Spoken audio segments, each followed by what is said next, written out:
So from the beginning, I want you to have a sense that you're going to allow your meditation to happen in awareness. Any choices or attention that you decide to use or move, any guidance you decide to follow, allow that following, that choosing, that attending to happen within awareness. It should take off just a little bit of sense of the effort.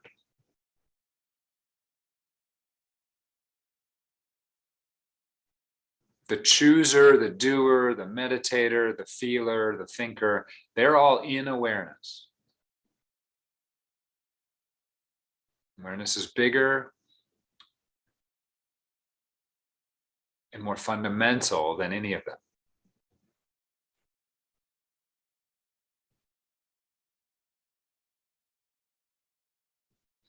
And if you would like to work with that koan today, just maybe take into mind this concept of the seamless tomb.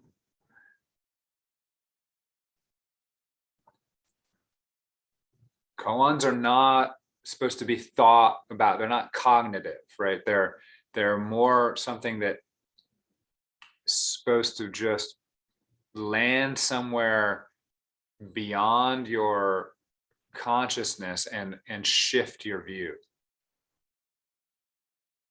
And what we're practicing today is meditating from a broader view.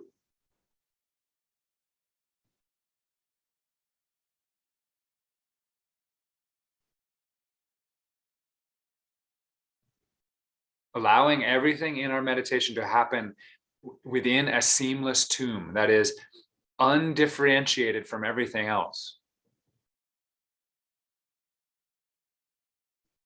Connected to, intimate with everything else.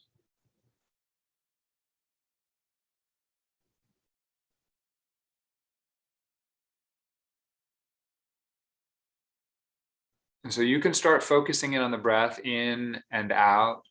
You can start using a label if you feel like your concentration will be helped by using a label. So you might label it going in, out.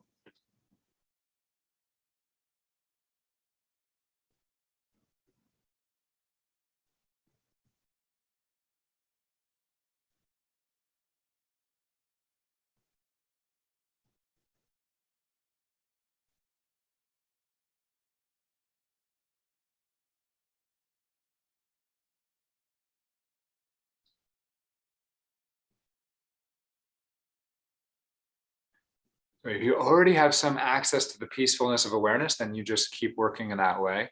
If your concentration is all over the place, if you're not have access to awareness, then you want to focus in on the breath, really feel what's there. You want to still things, get things a little quieter over time, and then touch in again with this sense of awareness. Awareness is obscured by our attention. It's obscured by our mind trying to carve up reality into good and bad, into right and wrong.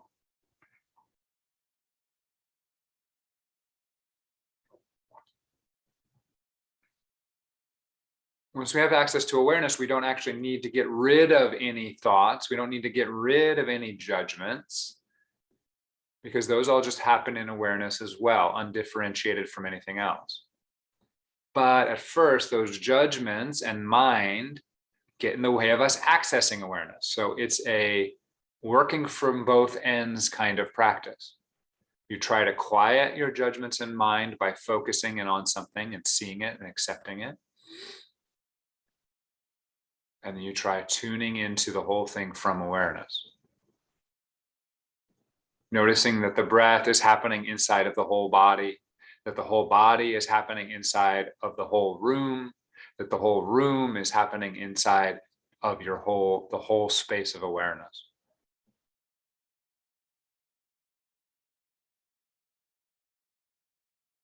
When the breath goes in and the breath goes out, and the mind labels in and the mind labels out.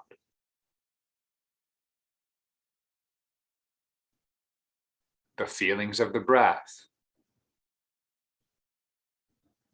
on the in-breath, the feelings of the breath on the out-breath.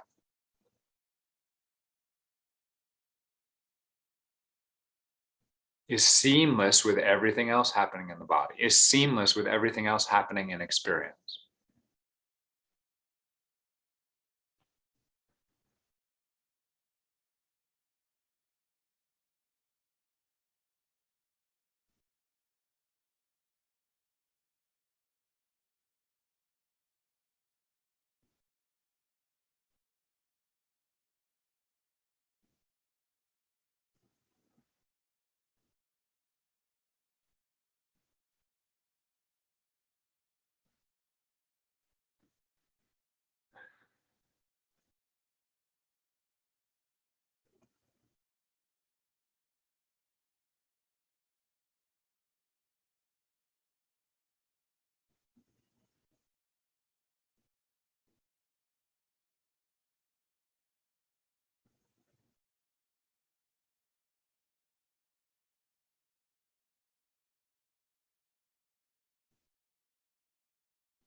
Now you may notice how easy it is to zoom out to the whole body in between the breaths. So in, out, and then notice your whole body.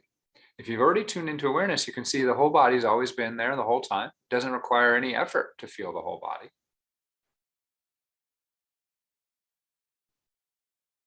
In, out, in between the breaths, whole body.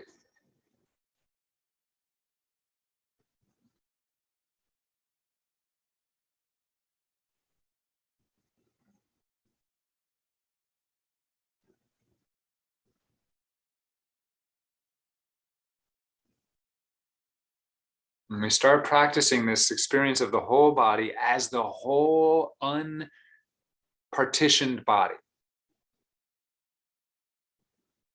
So we're zooming out and the whole body is one thing.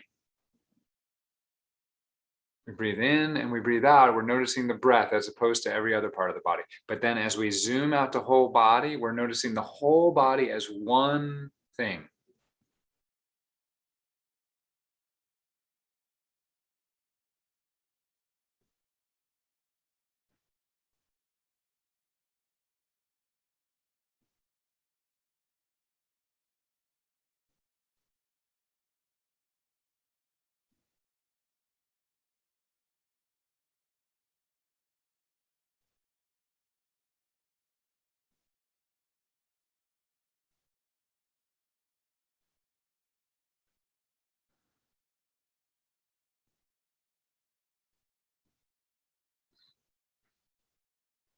So we notice the in-breath, the out-breath. We experience them sensorially.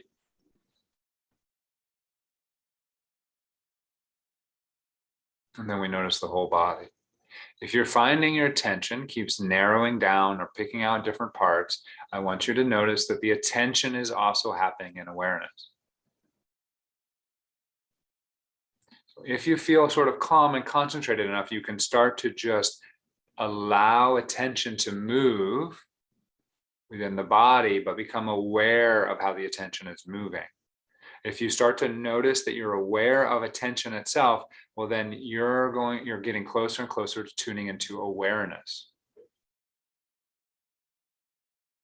Notice that attention is picking out that painful experience in your throat while you're trying really hard to feel the whole body. Let go of that and just notice attention is picking out the experience in the throat. That attention is arising within awareness, and awareness has already got the whole body in it. So it's okay that attention keeps picking out parts of your experience. What we want to do is start to identify with awareness and let go of identifying with attention. We don't have to quiet or still or shut down attention completely to start to have this experience.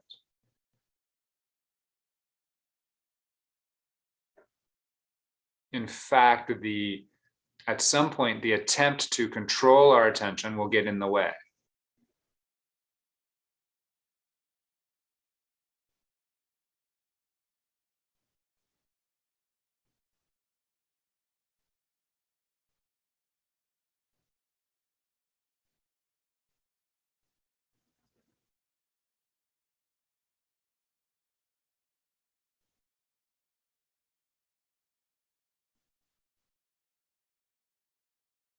Because who is controlling your attention? There's no one there to control it.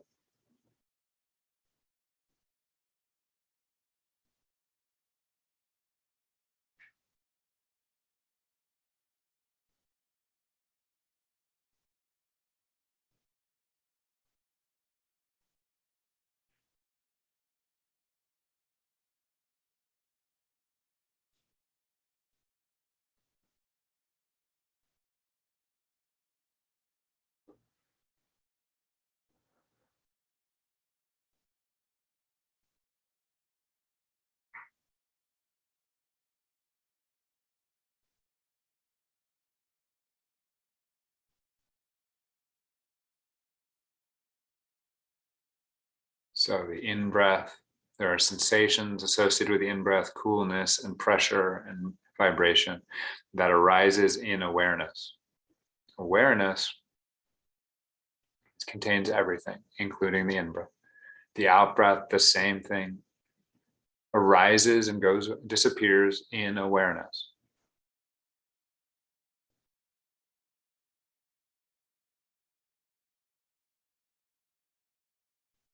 Then the whole body just sits in awareness. It arises and disappears in awareness.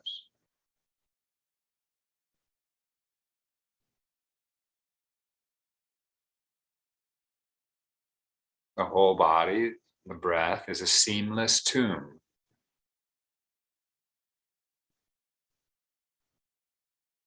The mind sort of likes to put graffiti all over the tomb, right? It likes to draw lines and colors and shapes.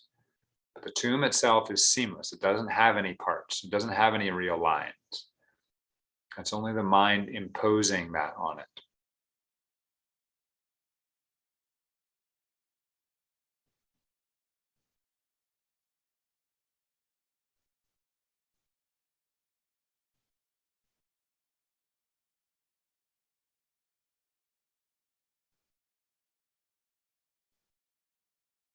So the deeper access you're getting to this, the more you can let go of controlling your attention.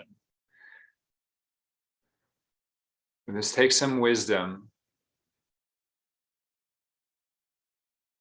And it's just some trial and error.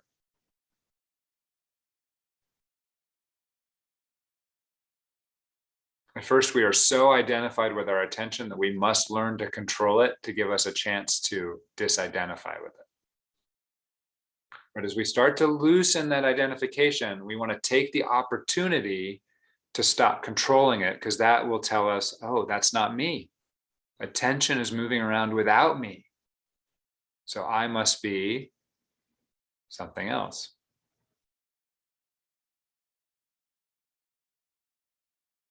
As you do that, it's not just the body that's the seamless tomb, it's your entire experience that is seamless.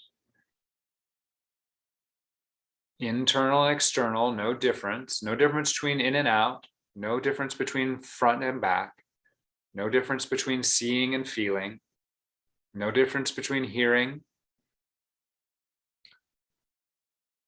no difference between future, past, and present.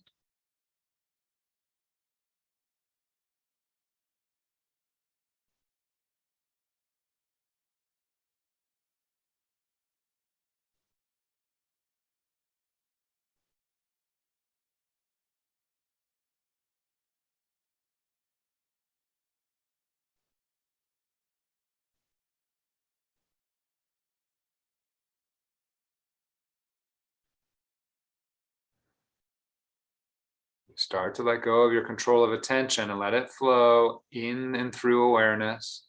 And slowly it might quiet or dissipate. Even if it doesn't, though, you can start to see, I am not the attention. So you are the seamless tomb, right? It's not that you're looking at a seamless tomb. It's not that you're feeling a seamless tomb. You are the seamless tomb of experience. You are, put it the other way, the transparent diamond of experience.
So wherever you are in your experience, you can notice the breath is still going in and out. It's a sort of paradox of this, that the breath can go in and out and we can notice it while also being in tune with the seamlessness of awareness.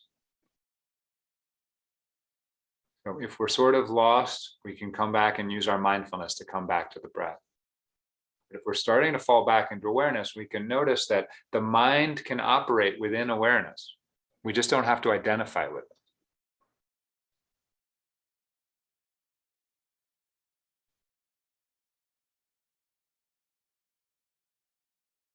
It becomes incredibly useful when we're having intense emotions.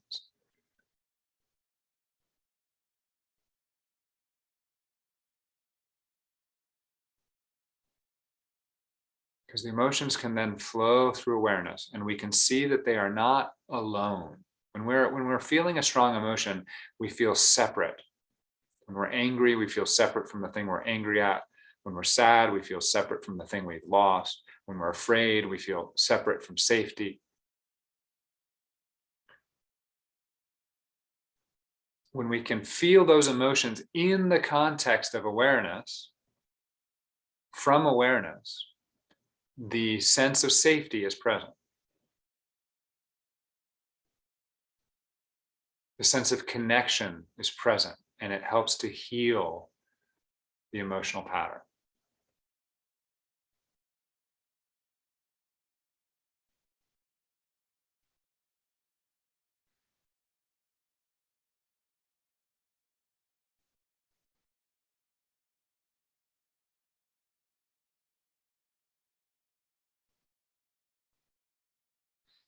It's a kind of healing you can't do. You don't do the healing. You start to allow the perspective or the attention of the emotion to be seen within awareness. And then you have you get true access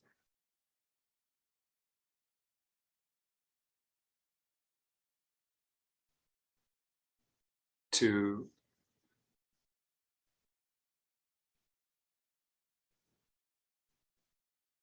the real nature of the emotion, which is ultimately part of the seamless whole.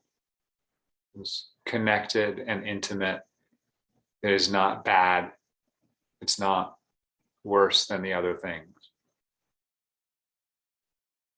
It doesn't need to be fixed.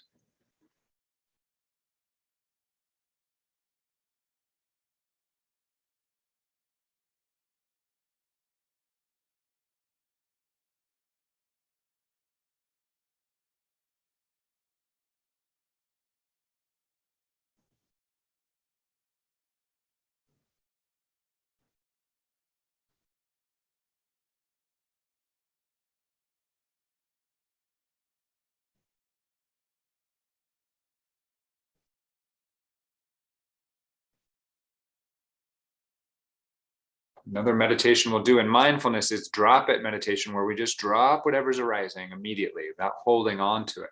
Well, awareness does that automatically. It's another way to start to tune into awareness, is you just fall back into awareness and you see the awareness is dropping whatever's coming up immediately. It's not holding on to anything.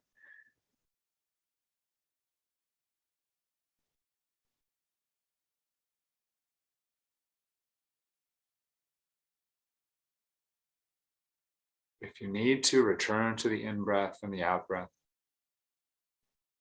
If that's working, you can go back to zooming into the whole body.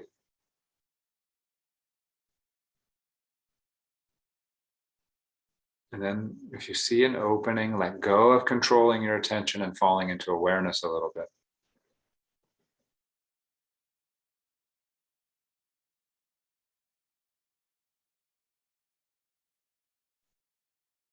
I like to sometimes think of it as bathing in awareness.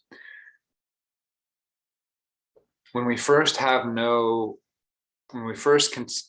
identified with ourselves as the smaller self, we can still sort of access awareness without identifying with it and let it bathe our sense of self. It's sort of, we know we're in awareness. And what it does is it slowly thaws all the ice, the hardness of yourself, your small self, allowing it to start to connect to a bigger sense of yourself.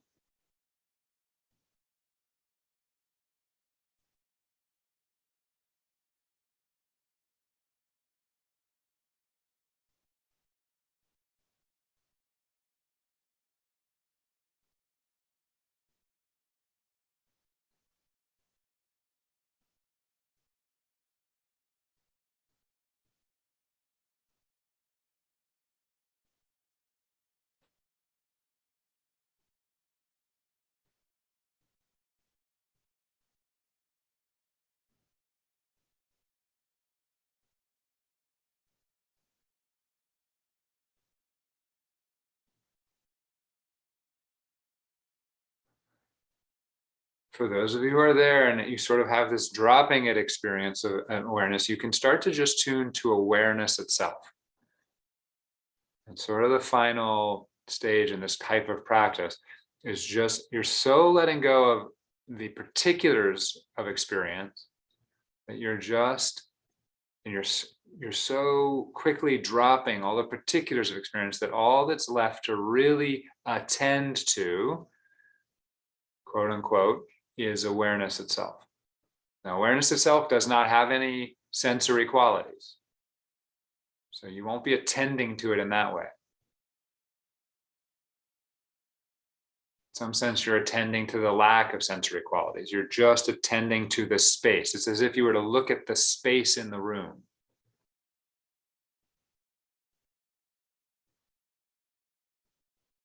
But remove the room, right?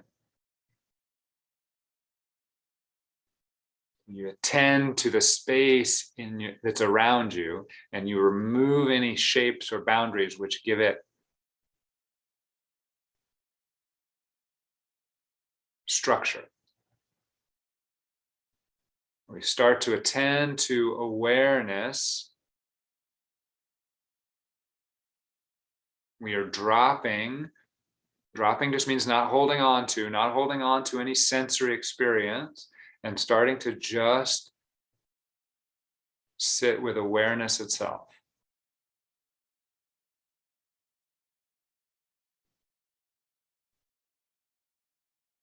Which has to be real.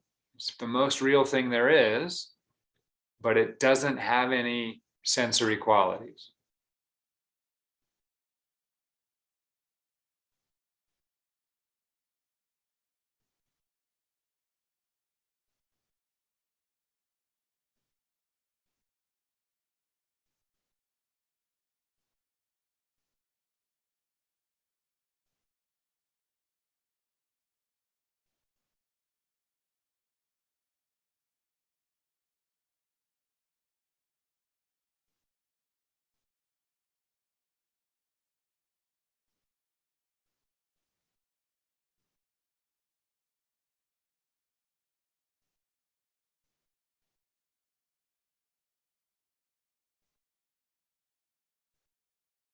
Since it has no sensory qualities, it has no boundaries, ultimately.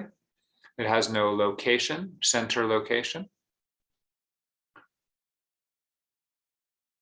Again, don't try to make that happen.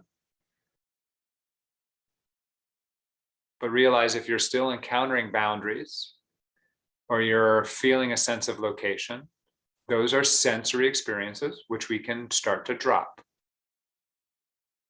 Don't have to make them go away. We're dropping them, meaning letting go of holding on to them. We don't need to control them.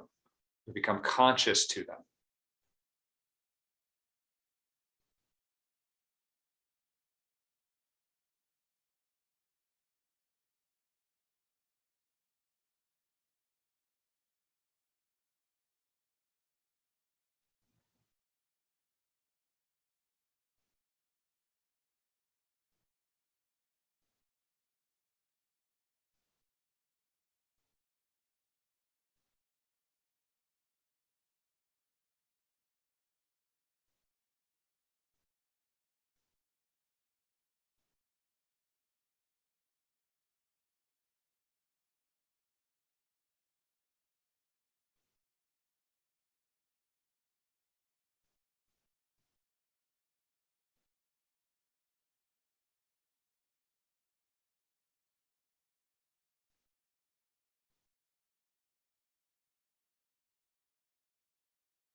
Without doing anything, I want you just to let your body relax.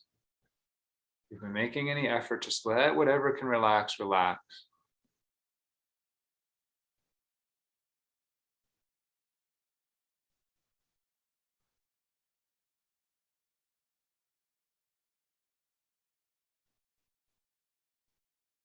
There's a view of our experience that is ever present. We are just going to start trying to get some access to, and then ultimately stabilizing in. And it's a view that is seamless, that is infinite or unbounded, that is non-located, that is totally accepting and non-judgmental.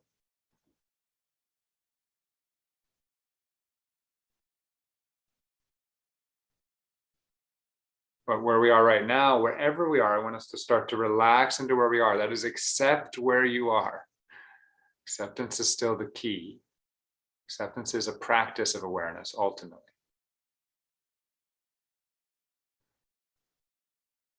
And we accept physically by relaxing a little bit. We accept mentally by stopping control of our mind.